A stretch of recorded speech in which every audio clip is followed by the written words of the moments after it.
السلام عليكم ورحمة الله وبركاته. الحمد لله والصلاة والسلام على رسول الله وبعد. أعوذ بالله من الشيطان الرجيم. بسم الله الرحمن الرحيم. لقد كان لكم في رسول الله أسوة حسنة. وقال رسول الله صلى الله وسلم عليه: بعثت لأتمم مكارم الأخلاق أو كما قال عليه الصلاة والسلام. সিরাত উদযাপন কমিটির উদ্যোগে আয়োজিত আজকের এই বিশাল জনসমুদ্র রাসূল আকরাম সাল্লাল্লাহু আলাইহি ওয়াসাল্লামের জীবন দর্শন আলোচনার আজকের এই মাহফিলের সম্মানিত সভাপতি, বিশিষ্ট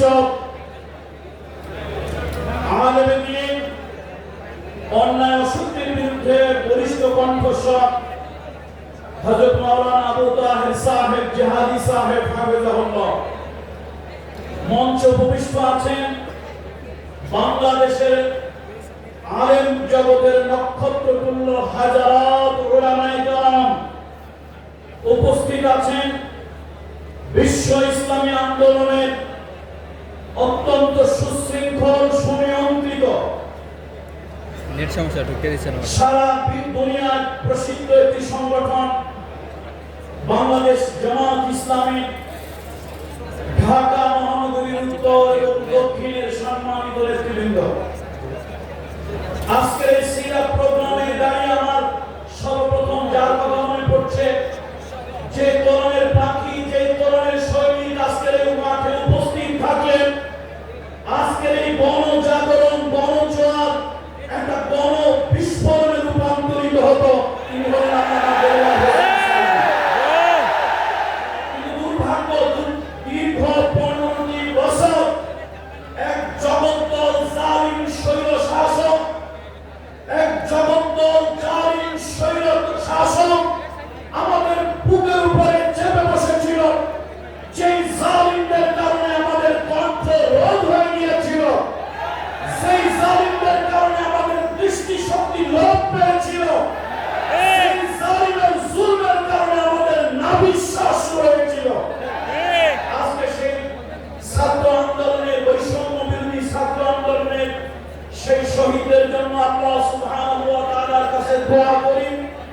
যারা আহত হয়েছেন, যারা ক্ষতিগ্রস্ত হয়েছেন, তাদের ক্ষতি আল্লাহ তাআলা তার আরশে আজিম থেকে পুষিয়ে দিন, সে দোয়া করছি।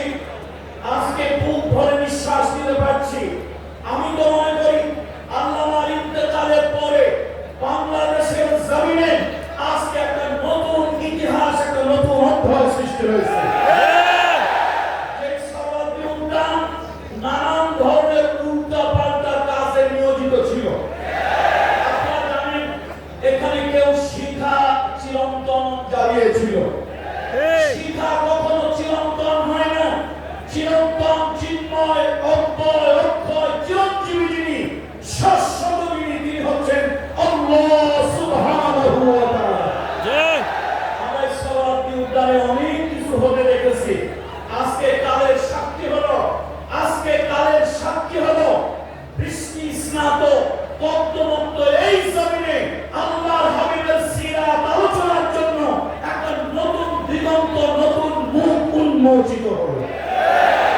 মুহাম্মদ রাসূলুল্লাহ সাল্লাল্লাহু আলাইহি ওয়াসাল্লাম তিনি শুধু একজন পয়গম্বর, ধর্মযাজক নন, তিনি রাষ্ট্রনায়ক, তিনি সমরনায়ক, তিনি ছিলেন বিশ্বের সর্বশ্রেষ্ঠ দার্শনিক, তিনি ছিলেন বিশ্বের অবিস্মরণীয় বৈজ্ঞানিক, যার তত্ত্ব, যার তথ্য, যার দর্শন আজকে সারা পৃথিবীর মানুষ চিন্তা গবেষণা করে হয়রান হয়ে যাচ্ছে। পৃথিবীতে মুহাম্মদ রাসূলুল্লাহ সাল্লাল্লাহু আলাইহি ওয়াসাল্লামের মতো আরেকজন মহামানব এখন পর্যন্ত পৃথিবীতে হয়নি, আর কিয়ামত পর্যন্ত হবে না। সংক্ষিপ্ত কথা, আমার সংক্ষিপ্ত বক্তব্যে এটাই আহ্বান থাকবে আজকের এই জনসমুদ্রের কাছে। আসুন অনেক নেতার মন দেখেছি, অনেক নেতার পথ দেখেছি। আমরা সকল নেতাদের প্রতি, এমনকি অমুসলিম যারা আছেন, পৃথিবীতে বিভিন্ন রিভলিউশন যারা করেছেন, নেতৃত্ব যারা দিয়েছেন, সেই সকল দার্শনিক নেতাদের প্রতিও শ্রদ্ধা রাখি। আমরা কাউকে কটাক্ষ করে, কাউকে ছোট করে, কাউকে ইনসাল্ট করে কথা বলি না, নিগ্লেক্ট করি না।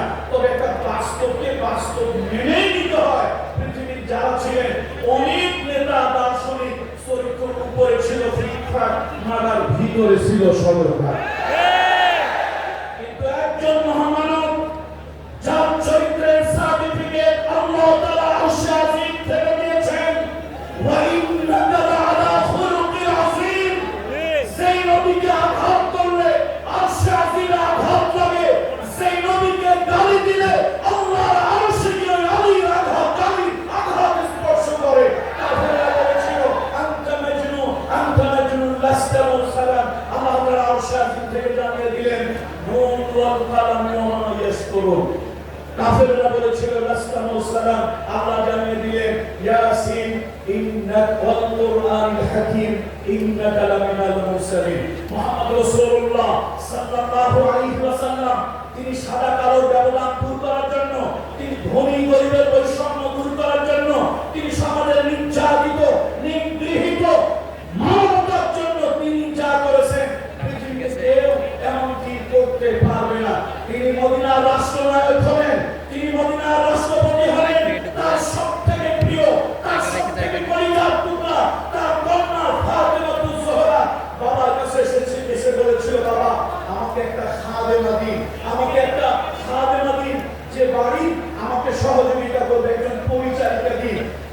রাসূল আকরাম সাল্লাল্লাহু আলাইহি ওয়াসাল্লাম বলেছিল, না আমি তো শুধু মসজিদে নববী ইমাম নই, আমি তো শুধু নবী নই, আমি মদিনার বাদশা, মদিনার পরিচালক। সুতরাং এখন পর্যন্ত এতিমের ঘরে, অনাথের ঘরে, বিধবার ঘরে খাবার পৌঁছাতে পারি নাই। তাদের ঘরে খাবারের নিরাপত্তা, জীবনের নিরাপত্তা, শান্তির নিরাপত্তা যতক্ষণ পর্যন্ত দিতে না পারবো, ততক্ষণ পর্যন্ত তোমাকে চাকরানি দাস দাসীর ব্যবস্থা করে দিতে পারি না। সেখানে কত নেতা নেত্রী এলো আর গেল, মাঝখানে সুইস ব্যাংকে টাকার পাহাড়ের উচ্চতা বেড়ে গেল।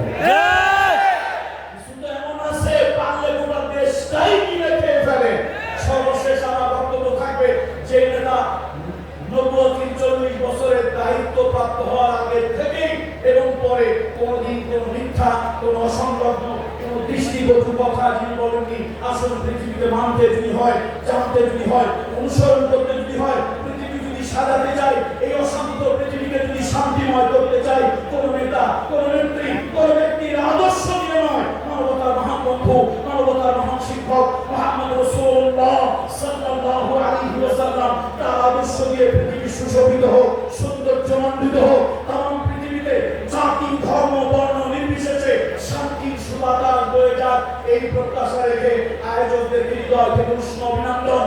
সর্বাগ্রে উদ্যান রাসূলুল্লাহ সাল্লাল্লাহু আলাইহি ওয়াসাল্লামের সিরাতের উদ্যান হলো একটা নতুন ইতিহাস, ইতিহাসে একটা নতুন অধ্যায় সৃষ্টি হলো। আল্লাহ তাআলা কিয়ামত পর্যন্ত থেকে চালু রাখুন। ওয়া মা আলাইনা ইল্লাল বালাগ। আসসালামু আলাইকুম ওয়া রাহমাতুল্লাহি ওয়া বারাকাতুহু। সংগ্রামী উপস্থিতি, আমরা মাগরিবের নামাজের সময়, আযানের সময় হয়ে গিয়েছে, আমরা নামাজের প্রস্তুতি নেব। এখন আমাদের মাগরিবের আযান হবে, আযান দেওয়ার জন্য আমরা অনুরোধ করছি হাফেজ আবু নাঈম এখন মাগরিবের নামাজের আযান দিবেন। আমরা নামাজের জন্য ইনশাআল্লাহ। নামাজের পরে আমাদের সম্মানিত আমাদের আলোচক আমির হামজা উনি চলে আসবেন। এরপরে আমাদের দু একজন